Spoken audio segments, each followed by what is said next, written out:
You're walking into your squadron at Aviano Air Base in northern Italy. And you're flight planning for tomorrow's mission, and the loudspeaker blares, "Attention in the squadron, Commander Dave Goldfein has just been shot down over enemy territory." Search and rescue procedures commence immediately. And the blood drains from your face, and your heart starts to pound as the reality of that combat deployment kicks you square in the gut. We briefed up this mission. I'm scared to death. I'm walking onto the tarmac. We're going master arm hot in 1 hour. They're gonna try to kill me. I never experienced that before. And he knew I was scared. And he said, "Waldo, let's go get him today. Stay in position, follow the plan. I'll lead you to the target." He was asking me to trust him. And he was also asking me a question. And that question is this: can I depend on you? Wingman 2 defending, missiles in the air, right 3 o'clock, braking right, braking right. You bring your nose back up, check right, another 30 degrees. The missiles are getting closer and closer. You start to panic, wondering if you're gonna get shot down. 10 seconds later, that radar warning receiver turns off. They lose lock on your aircraft, and those missiles explode like 4th of July fireworks 1,000 feet from you. It felt like for me to you, man. What happens to anybody, a fighter pilot, a sales manager, a parent, a healthcare provider, is when the pressure becomes so great, you can get beaten down a little bit. You can lose confidence, you lose resilience, and you start easing back on the throttle of success when you know you have to be pushing it up.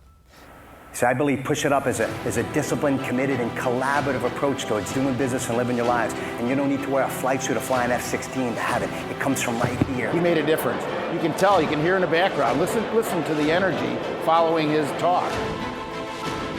Here today, gone tomorrow. You gotta earn those wings, and sometimes you gotta do what you don't wanna do. That's what Push It Up is all about. That's why you're here. This isn't a game. This is business. This is future. This is life. And if there was one thing I learned in all my years flying fighters, serving our country, and also in your shoes as a sales manager with a family to feed, competitors to take on, and pressures to perform, it's that you can't do it alone. He came up to me, I'm waiting for him to chew me out. He's like, "Waldo, how's it going?" I said, "Psycho, sir, sorry I was late, won't happen again." And he's like, "Listen, man, this isn't like you. You're never late. Is everything okay at home? Do you need a day off? Talk to me." I was shocked. Didn't expect to hear it. I said, "Psycho, I'm fine. Just leave me alone. I'll be on my way." Never mentioned a thing about it afterwards. You think he probably cared about me, folks? You think he may have realized that I might have had a life outside of the fact that I was a fighter pilot in that squadron that just may have taken precedence over flying that day? How do you think my loyalty was to Psycho when he acknowledged me as a person? You think it went up? Loyalty, the L word in business. I worked harder for Psycho. I volunteered for all the crummy duties nobody else wanted to do. I became better because of Psycho's leadership, because he showed me that he cared. It hit me. Really did. I mean, he was just so motivating. It was amazing.